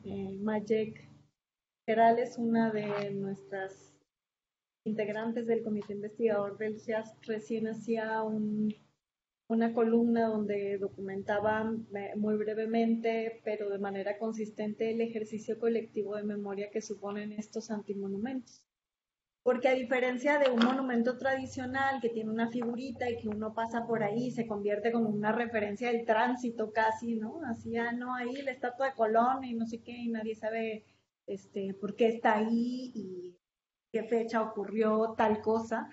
Ahí está lo que pretenden es movilizar pues la memoria, interviniendo el espacio, ¿no? Y poniendo ahí, por ejemplo, están estos, pero están otros antimonumentos, el antimonumento de los casos de feminicidios y otros casos que no están vinculados con aspectos de justicia transicional, pero hacen parte de manera interrelacionada con ejercicios colectivos de memoria.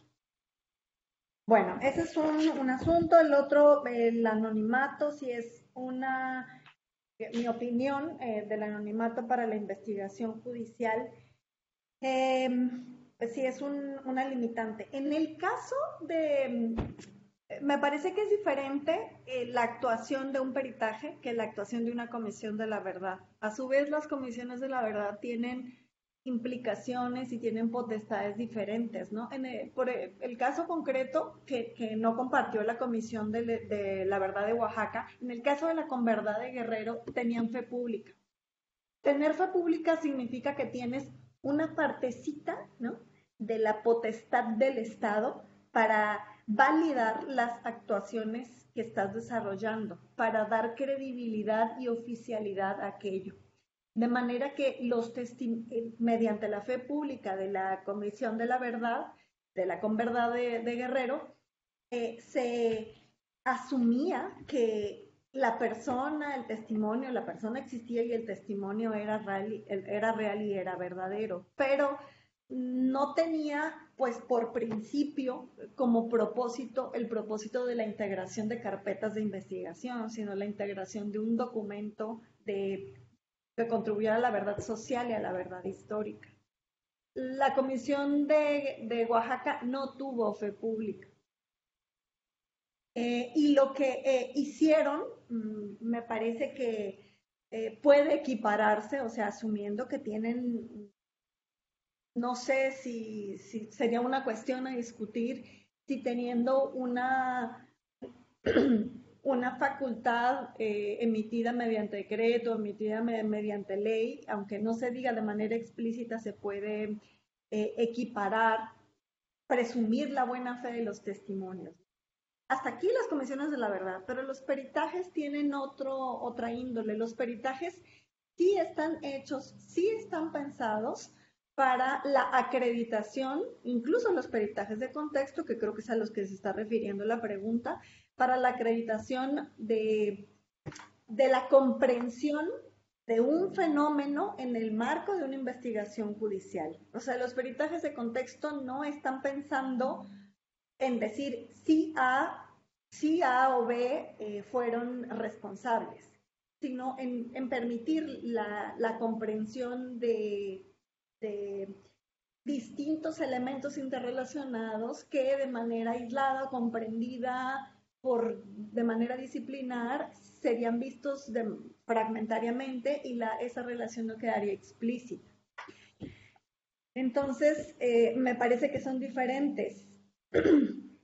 Y presumo que en el caso de la investigación judicial se tendrían que poner ahí, sabiendo que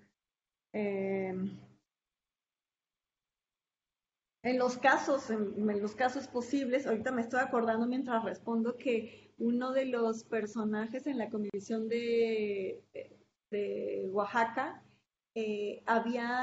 habían dicho que daban su testimonio a condición de que se mantuviera su seguridad. No sé si la seguridad implicaba, presumo que sí, el anonimato, pero incluso se tomaron testimonios, se consiguieron testimonios de perpetradores que habían participado en la represión de 2006 y 2007, lo cual permitió acreditar de manera triangulada las versiones de las víctimas, porque las versiones de víctimas y de victimarios coincidían.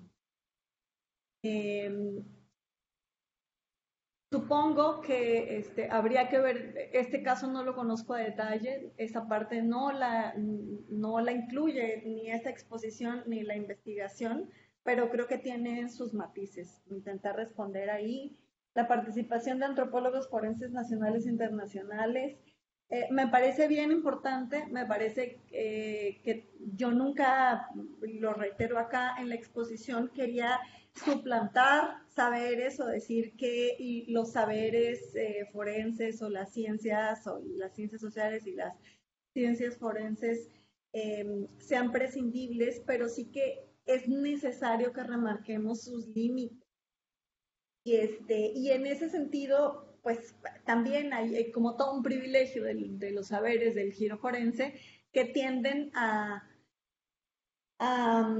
pensar a depositar la confianza y la expectativa de la comprensión de la verdad y la comprensión incluso de la verdad jurídica en estos espacios y en estos conocimientos y en los aportes que ellos tengan, ¿no?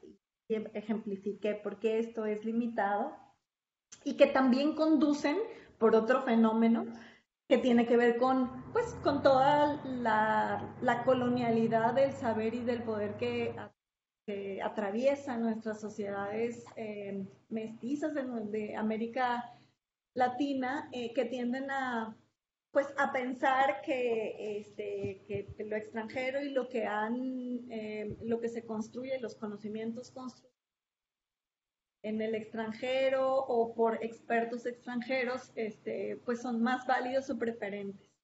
Eso también se asocia, por supuesto, a la desconfianza evidente que tienen pues, los familiares y los ciudadanos en general a la actuación, sea forense y no forense, de expertos que provienen de las instituciones, porque se desconfía de inicio de ellos, no solo o no únicamente por su capacidad y su experticia suficiente, sino por la desconfianza en las instituciones.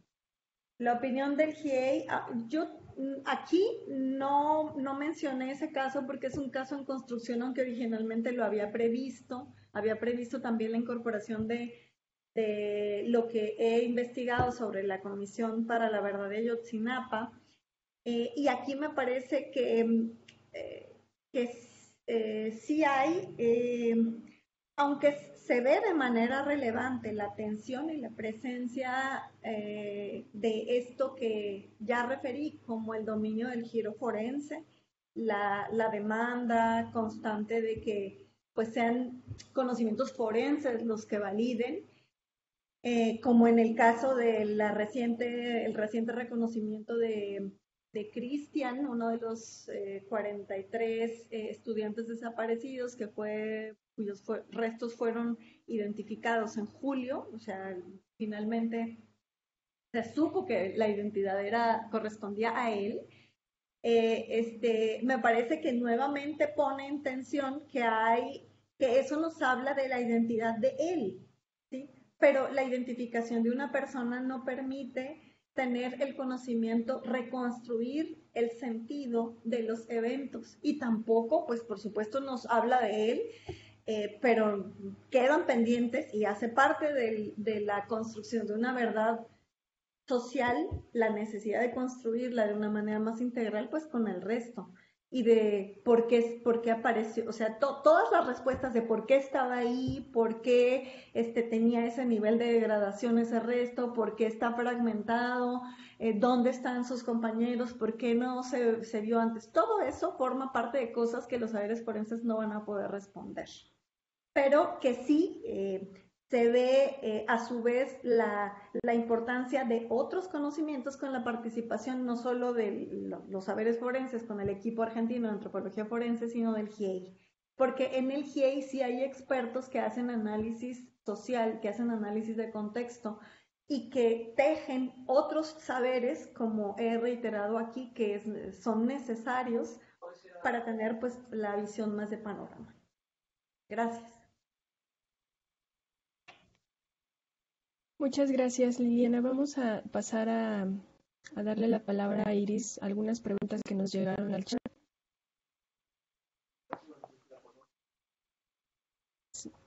Pues integrante del GIASP y además organizadora de este simposio sobre búsqueda, identificación y restitución de personas desaparecidas.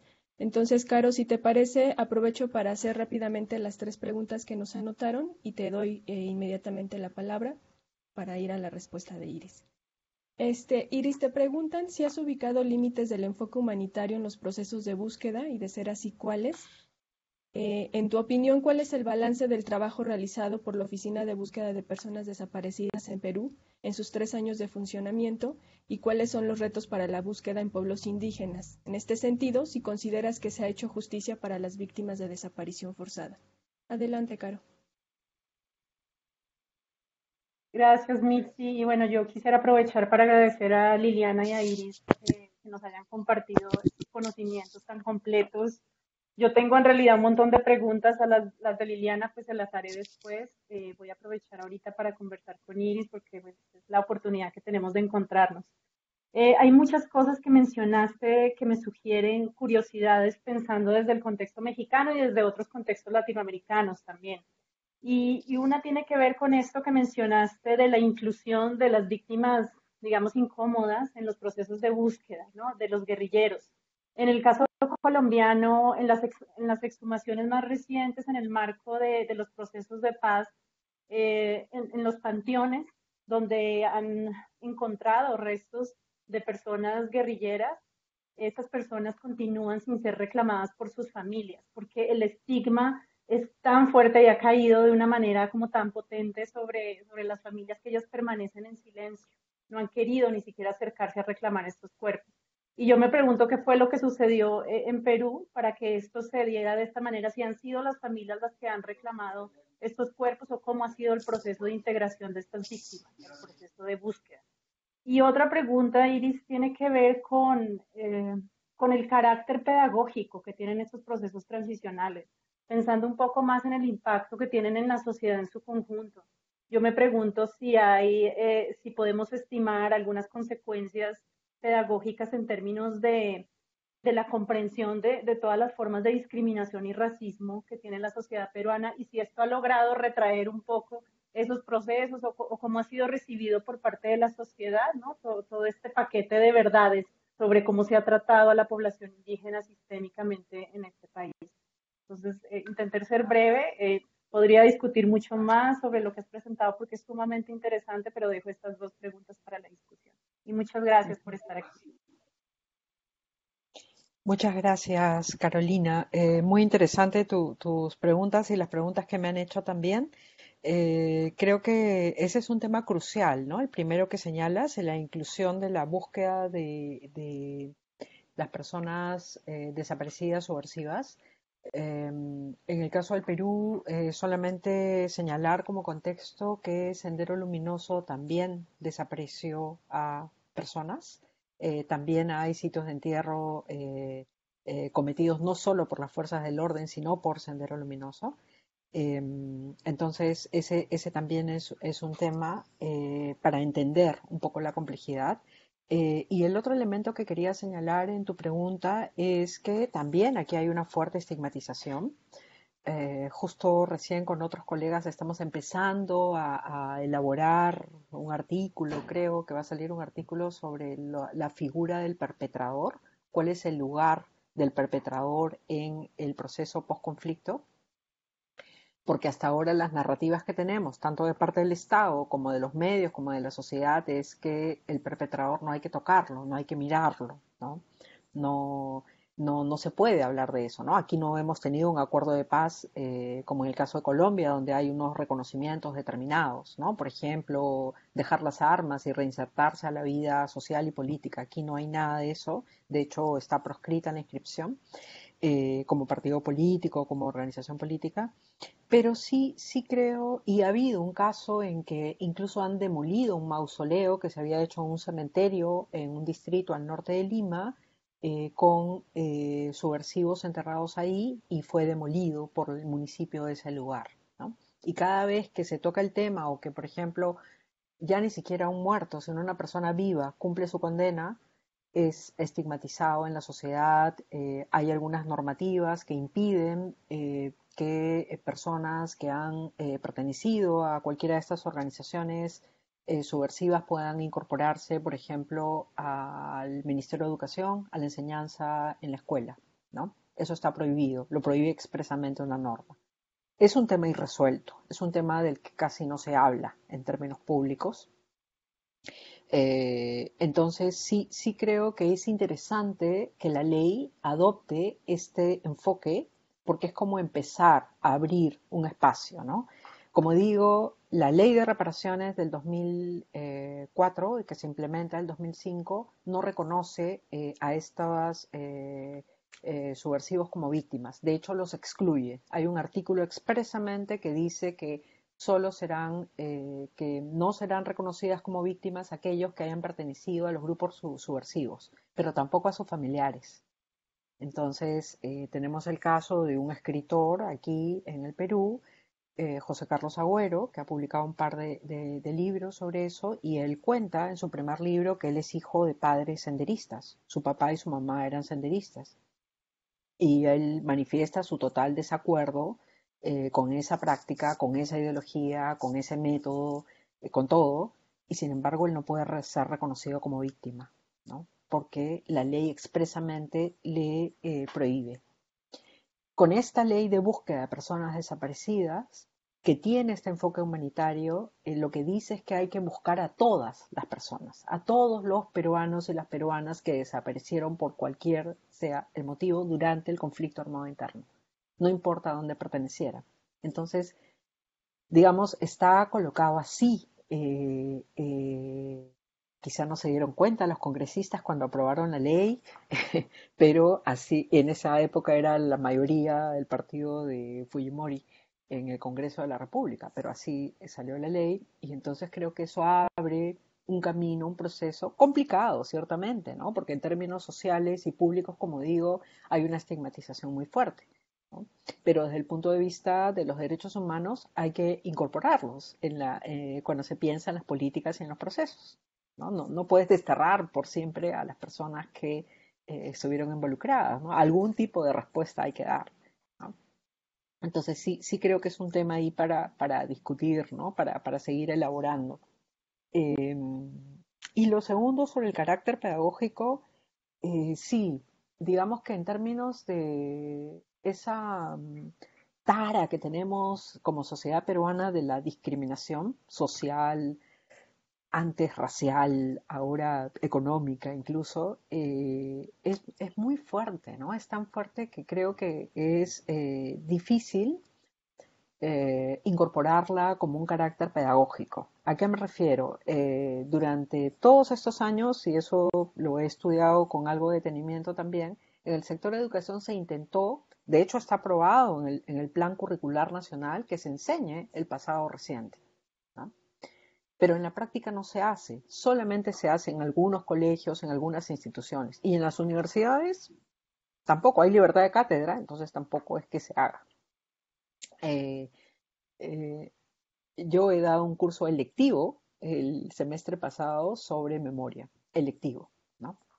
en estudios generales de mi universidad, que es una universidad privada, progresista, tal. Desde el año 2008 se incorporaron a los estudios generales de los estudiantes 2 semanas de la enseñanza del pasado reciente en los cursos de realidad social peruana y en el curso de ciudadanía y responsabilidad.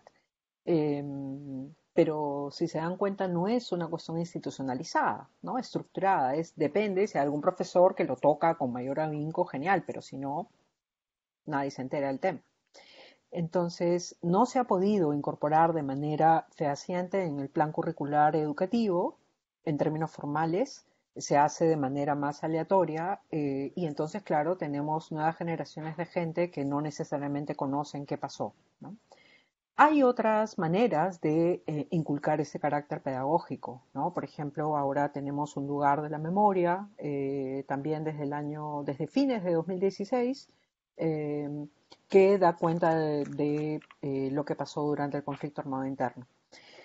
La búsqueda de personas desaparecidas todavía se ve como si fuera algo que le pasó a otros, ¿no? Como algo que le pasó a poblaciones indígenas, quechuas y ayánicas en su mayoría. Entonces le pasó a otros, a los que están lejos, ¿no? A los que no están en las ciudades. Entonces todavía se ve como algo lejano. A pesar de que es una paradoja en el Perú, porque a pesar de que se avanza mucho en términos de política pública, se avanza con la normativa, se avanza de una manera increíble que uno puede decir, wow, ¿no? ¿Qué tal ejemplo? Pero en la práctica eso no cala en los imaginarios o en las narrativas de la sociedad, ¿no? Entonces sí, creo que tenemos el carácter pedagógico siempre es un desafío, ¿no? Para nuestras intervenciones. No sé si he respondido a tu pregunta. Creo que tengo más dudas que respuestas. Sobre los límites del enfoque humanitario, sí, yo creo que está vinculado porque, por un lado, los límites del enfoque humanitario pueden dar cuenta de una mirada mucho más amplia y más variada. De hecho, el incorporar el enfoque humanitario fue fundamental para que se apruebe la ley en el Congreso de la República del 2016, cuando la mayoría de ese Congreso era fujimorista, ¿no? Fujimorista, quiero decir, para los que están fuera, es el partido de Alberto Fujimori, que ha cambiado varios nombres, pero que en un momento tiene una representación política importante y ha llegado a ser mayoría en el Congreso y podía decidir qué se aprobaba y qué no se aprobaba, ¿no? Pero eso permitió que se aprobara la ley, por ejemplo. En la práctica, ese enfoque humanitario es una sombrilla, es un paraguas para permitir que se avance en la ley, pero en la práctica eso no ocurre, ¿no? Como decía, ahora hay una tensión con el Ministerio Público porque el Ministerio Público tiene entre sus funciones el proceso de investigación, de búsqueda, de exhumación y de restitución. Tiene todo el proceso completo. Entonces siente que esta dirección de búsqueda solo debería hacer acompañamiento psicosocial desde el punto de vista humanitario, ¿no? Es reducir, digamos, el enfoque humanitario a una acción muy concreta. Y entonces la dirección de búsqueda, y ahí voy a la siguiente pregunta sobre el balance, no puede avanzar, ¿no? No puede avanzar. Además, se creó a fines de 2016, el 2017 tuvimos un proceso de inestabilidad, a fines de 2017 tuvimos renuncia del presidente de la República, tuvimos cambio del presidente de la República, cambiaron 3 veces de ministro de Justicia en ese año y por lo tanto esa dirección de búsqueda cambió 3 veces de director o de directora. Entonces hubo una inestabilidad todo el 2017, en la práctica empezó el 2018. El 2018 recién asumió el equipo que está actualmente y que se ha ido fortaleciendo. Es un equipo pequeño todavía. Yo he trabajado en la Comisión de la Verdad y en algún momento llegamos a ser 2.500 personas, movilizándonos por todo el país. En un momento, digo, después nos redujimos a 90, 80, pero éramos un gran equipo en términos de recursos humanos, con muchas especialidades y disciplinas, moviéndose en todo el país, con subsedes. Este equipo alcanza apenas a las 30 personas, ¿no? Entonces, para un proceso que tiene que buscar a más de 20.000 personas y que va a llevar años, es muy, muy pequeño, ¿no? Muy, muy chiquito en términos de recursos humanos. Pero además creo que la estrategia que han adoptado una vez constituido es empezar por las restituciones, es decir, por aquellos restos que ya habían sido recuperados, ¿no? Y faltaba identificar. Entonces, en alianza con el Ministerio Público se han identificado y han empezado a entregar los restos que ya existían. Han empezado por ahí. Entonces, lo que sienten las víctimas en ese momento, o los familiares de las víctimas, es que no hay avance, ¿no? No hay avance porque no están buscando a nuevas personas, porque ellas ya sabían que estaban esas restituciones ahí, pero no sienten que hay avance de nuevas búsquedas, de nueva investigación, de nuevos caminos, de nuevas estrategias. De hecho, como ustedes lo han dicho, los familiares tienen mucha información, ¿no? El que intervenga en el proceso no significa que son llamados solamente para abrir la fosa. El que intervenga en el proceso implica que intervengan en la información, en proveer información, en identificar los lugares, el contexto, que ayuden a construir el contexto. O sea, todo eso que implica buscar, ellos lo saben de manera práctica, ¿no? Lo saben por su trayectoria de vida. Llevan 36 años buscando a sus familiares. Entonces, algo de esos recursos, algo de esos capitales sociales que han desarrollado los familiares pueden ser incorporados en los procesos de búsqueda, ¿no? Entonces sí, creo que la dirección de búsqueda tiene esta dificultad burocrática, de recursos humanos, pero también de estrategia, creo yo, personalmente, ¿no? Lo que sí puedo destacar es que han avanzado bastante en el acompañamiento psicosocial, tienen una dirección especializada en el tema y están volcados a hacer trabajo con las organizaciones de familiares.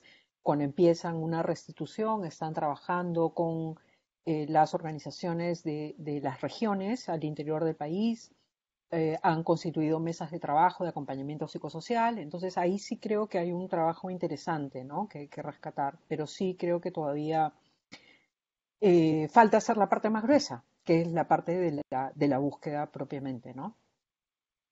Eso, creo que he respondido todo, o se me olvidó algo. Y sobre los retos para la búsqueda en pueblos indígenas, sí, la mayoría de las personas desaparecidas pertenecen justamente son de procedencia indígena, tanto Ashánicas en la selva central o la población de Huánuco, que es andina, quechua, viviendo en zona de selva, y de Ayacucho, Apurímac, Junín, ¿no? que es población quechua también.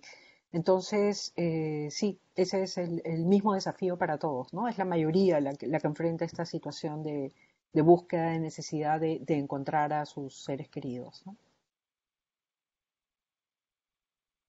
Eso.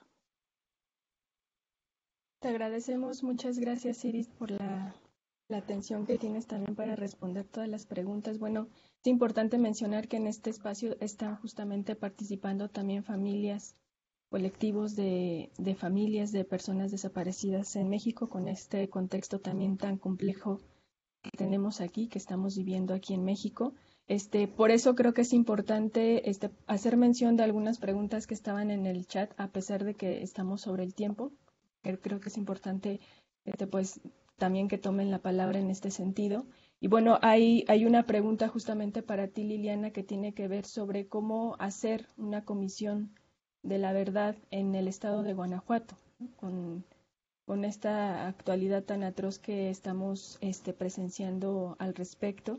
Y también para el caso de Veracruz, ¿no? Que les interesa mucho también hacer como este análisis de las desapariciones de personas asociadas a procesos extractivos de recursos naturales y de implantación de megaproyectos, ¿no? que también está sucediendo en este momento. No sé si quisieras hacer como alguna mención breve al respecto para que no se queden estas preguntas al aire. Muchas gracias.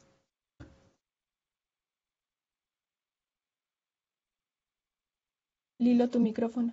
Tengo Gracias. más dudas, gracias.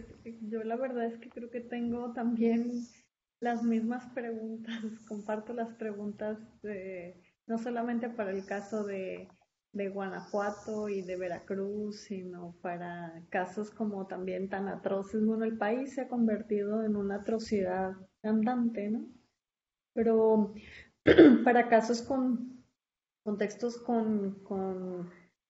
visibles, cuando uno acerca la lupa, visibles patrones de sistematicidad en la desaparición, como es el caso de Tamaulipas, el caso de Coahuila, el caso de Chihuahua.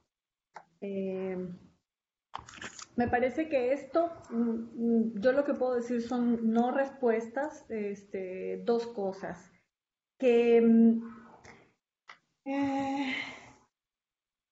no hay una comisión de la verdad que pueda de manera general, sin considerar las diferenciaciones de cada contexto, dar esas respuestas. O sea, sí se necesita el acercamiento de lo suficiente que se acerque la lupa para analizar patrones, perpetradores y demás. ¿Cómo hacerlo y qué ha sido posible, qué ha hecho posible, por ejemplo, que la de Guerrero, que la de Oaxaca, que la de los 43? En todas ha habido como un cierto contexto político. Ha habido, lo que puedo identificar, una especie de grieta política que lo posibilitó y la articulaba actuación, organización e impulso por parte de las víctimas o de un grupo importante de ellas que cuando vino esa coyuntura pegó.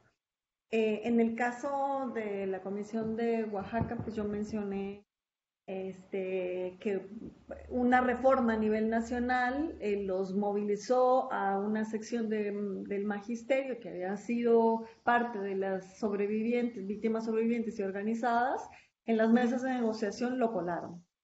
Que eso se vuelve, en otro momento, a lo mejor ahora, posibilitar o que hubiera sido factible la institución de una comisión hubiera sido difícil, ¿no?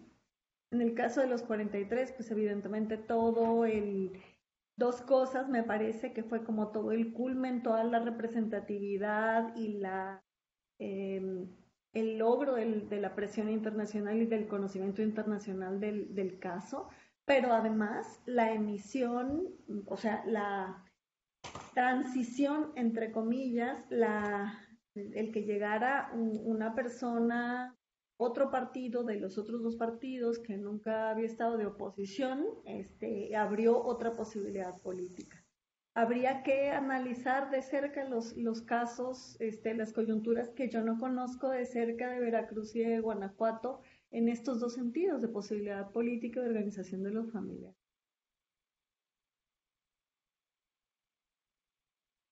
Eso. Muchas gracias, Lilo. Muchas gracias. Pues creo que con esto terminamos esta tercera sesión del Simposio Búsqueda, Identificación y Restitución de Personas Desaparecidas. No sé si Caro o Isa quisieran tener alguna última intervención para el cierre. Ustedes me dirán.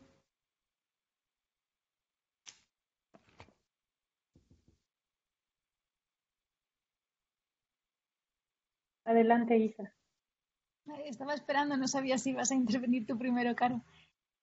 Bueno, yo simplemente quiero aprovechar la oportunidad para recordarles, ya lo he puesto por el chat, pero recordarles que por favor, si quieren recibir más información de eventos para el año que viene y los vídeos, pues que dejen su correo electrónico y su nombre, por favor. Y ya fuera de esto, sí agradecer muchísimo pues el que hayan hecho este espacio para poder acompañarnos durante estas 2 horas. Han salido preguntas muy interesantes. Yo creo que eso enriquece muchísimo el debate y este ámbito. Perdón, me disculpo por el ruido de fondo. Sé que antes estaba hablando de las dificultades que hay, ¿no?, con el audio y el ruido ambiental y pues casualidad que me ha tocado. Me disculpo por eso si no se me escucha muy bien. Y simplemente eso, ¿no? Agradecer realmente la retroalimentación que ha habido en estas 3 sesiones, porque creo que ha sido muy interesante y de aquí pueden salir cosas que luego, pues sí, ayuden y enriquezcan la parte también científica en la que se está trabajando, ¿no? Para que todos nos veamos recompensados de este tipo de diálogos. Y ya está, entonces, Caro, te paso la palabra. Pues no tengo mucho más que agregar, Isa. Muchísimas gracias a todas las ponentes de este ciclo seminarios. Con estos seminarios cerramos, ¿no? Este año y les invitamos a que nos sigan el próximo año a partir del mes de febrero. También voy a aprovechar para hacer publicidad a la guía de búsqueda de personas desaparecidas en vida que vamos a publicar, esperamos a finales de este año y que esté circulando ya en enero. Y sería muy bueno también discutirla con ustedes, ¿no? Saber su opinión, nos gustaría muchísimo. Entonces les estaremos invitando a esta presentación. Muchas gracias a todas y a todos por estar aquí.